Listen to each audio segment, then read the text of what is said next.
अगर आपसे मैं ये कहूं कि भारत का कोई डैम, भारत का कोई पुल, भारत का कोई बंकर, भारत का कोई टैंक अब पाकिस्तान से महफूज नहीं है, तो ये गलत नहीं होगा। पाकिस्तान ने टीपू बम बना लिया है, जिसका नाम सुल्तान टीपू के नाम पर टीपू बम रखा गया। टीपू बम ये 155 मिलीमीटर फायर किया जा सकता है और ये साइमी लेज़र गाइडेड बम है। इसकी अपनी जो तबाही है वो 20 किलोमीटर है। इसको बैनुल-अक़वामी यूएई में होने वाली नुमाइश के अंदर भी सेल के लिए रख दिया है, यानी वो इस कदर सलाहियतों का हामिल बम है जो कि किसी दुश्मन के बंकर को, टैंक को या उसके पुल को या बैराज को या डैम को छोड़ेगा नहीं, उड़ा के रख देगा। Global industries and defence solutions ने ये बम जो है बैनुल-अक़वामी नुमाइश जो इस वक्त भी यूएई में हो रही है वहाँ पे अपने स्टॉल के अंदर रखा है, यानी अब हम इसको फरोख्त करना भी चाहते हैं और इसको एक्सपोर्ट करना चाहते हैं। बिस्मिल्लाहिर्रहमानिर्रहीम बोलते कालम के साथ मैं आमिर रज़ा खान। और अगर आपसे मैं ये कहूँ कि भारत का कोई डैम, भारत का कोई पुल, भारत का कोई बंकर,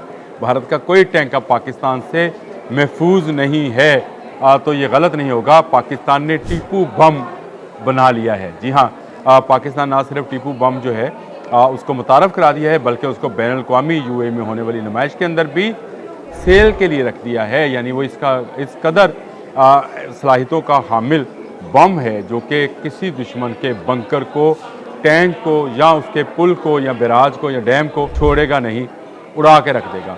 जी हाँ, ये बम जो है टीपू बम ये 155 मिलीमीटर दहाने की जो गन है या जिसको तोप बोलते हैं उससे फायर किया जा सकता है और ये साइमी लेज़र गाइडेड बम है। इसकी अपनी जो तबाही है वो 20 किलोमीटर है, जो अभी इब्तदाई तौर पर है, और इसकी जो सलाहियत है इसको बढ़ाया जा रहा है, जिसको 40 से 50 किलोमीटर तक किया जा रहा है, लेकिन ये तोप पर डिपेंड करता है।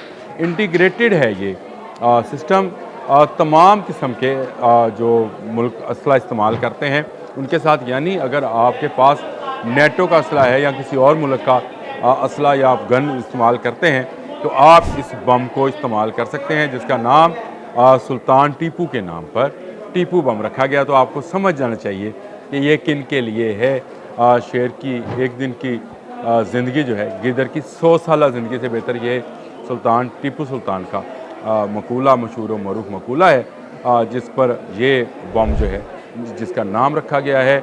और ये बम पाकिस्तान ने ना सिर्फ बना लिया बल्कि अब इसमें मज़ीद जो है तरक्की भी की जा रही है और इसको एक सिस्टम का नाम दिया है GIDS, global industries and defence solutions ने ये बम जो है बैनुल-अक़वामी नुमाइश जो इस वक्त भी यूएई में हो रही है वहाँ पे अपने स्टॉल के अंदर रखा है, यानी अब हम इसको फ़रोख्त करना भी चाहते हैं और इसको एक्सपोर्ट करना चाहते हैं। मैंने आपको बहुत सारे मिसाइल के बारे में बताया था, लेकिन ये मिसाइल नुमा ही सेमी लेज़र गाइडेड जो है बम है, जिसका धाना जो है जिसकी रेंज जो है वो अभी 20 किलोमीटर है, लेकिन इसको 40 से 50 किलोमीटर तक बढ़ाया जा सकता है। वो ऑन डिपेंड्स ऑन गन्स, जो तोप इसको फायर करेगी और ये दुश्मन का कोई बंकर, जो कि बहुत ही मजबूत बंकर्स बनाए जाते हैं जहाँ से दुश्मन छुप कर वार करता है, उसको तबाह करेगा।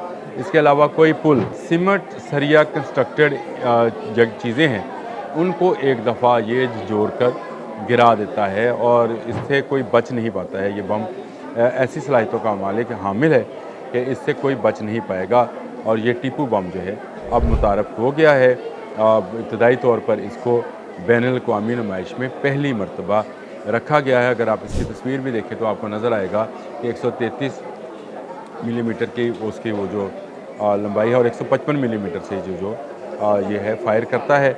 जी, तो इस टीपू बम की मैं खसूसियात आपको बता रहा था, जिसके मुताबिक इसकी जो अपनी लंबाई है वो 1300 मिलीमीटर की लंबाई है और 20 किलोमीटर तक ये अभी तक जो सिस्टम है वो 20 किलोमीटर तक मार कर सकता है। और मैंने आपको बताया कि ये सेमी लेज़र गाइडेड है, यानी इसको गाइड करना जो है वो बहुत आसान है और फिर इसके बाद ऑटोमेटिक ये फिल हो जाता है, यानी इसको जिस तोप से लॉन्च किया जाएगा उसमें मैन पावर नहीं चाहिए होती है। कंप्यूटराइज्ड AI सिस्टम है, जिसके बाद ये एक ड्राइवर बैठकर इसको ऑपरेट कर सकता है और ये यके बाद दीगरे बॉम्ब जो हैं मुख्तलिफ रेंज के वो फेंके जा सकते हैं। इसीलिए इसको टीपू बॉम्ब सिस्टम का नाम दिया गया है। ये कोई आम उस तरह का बम नहीं है जिस तरह से अमूमन जो है तोपों में इस्तेमाल किए जाते हैं। मैंने आपको इसकी बहुत सारी खासियतें बताई और ये अब पाकिस्तान जो दफ़ाई असला बनाता है उसमें एक नया इजाफ़ा है। गो ये नया तो नहीं है क्योंकि आइडिया 2024 में भी हमने इसको पेश किया था, लेकिन बैनुल-अक़वामी तौर पर इसको फ़रोख्त करने के लिए हमने नहीं रखा था। अब इसमें बहुत सारी दुनिया और उसमें अमूमन ऐसे ममालिक शामिल हैं जो इस्लामी ममालिक हैं, उन्होंने दिलचस्पी का इज़हार किया है क्योंकि ये बंकर क्रशर है, ये टैंक तबाह कर सकता है, ये पुल उड़ा सकता है, ये डैम तबाह कर सकता है। इस बम की धाक जो है वो दुश्मन के दिल पर बैठ चुकी है। इस बम में क्योंकि लेज़र गाइडेड सिस्टम है तो इसलिए इसकी एक्यूरेसी जो है इंटरनेशनली वो पिन पॉइंट लेवल पर है, यानी आप इसको पिन करेंगे तो ये 100% अपने निशाने पर जाकर लगेगा। और जिस सुल्तान के नाम पर यानी टीपू सुल्तान के नाम पर इसका नाम रखा गया है, उसका मकसद भी यही था कि जिस तरह से टीपू सुल्तान का खौफ जो है अभी तक दुश्मन के दिल से नहीं निकल सका था, इस बम की धाक भी उनके दिल से कभी निकल नहीं पाएगी। 155 mm की तोपों से इसको दागा जा सकता है। मूवेबल तोपें हैं जहाँ से मर्ज़ी आप इसको दाग लें और 20 किलोमीटर जो चलते चलते ये 40-50 किलोमीटर जो है उसकी रेंज तक ये जाएगा। ज़बरदस्त एक इम्प्रूवमेंट थी पाकिस्तान की दफ़ाई नुक्ता निगाह से। तो मैंने कहा मैं आपके साथ इस बम को भी शेयर कर लूँ जिसका नाम टीपू बम है। आज के लिए इतना ही। अल्लाह।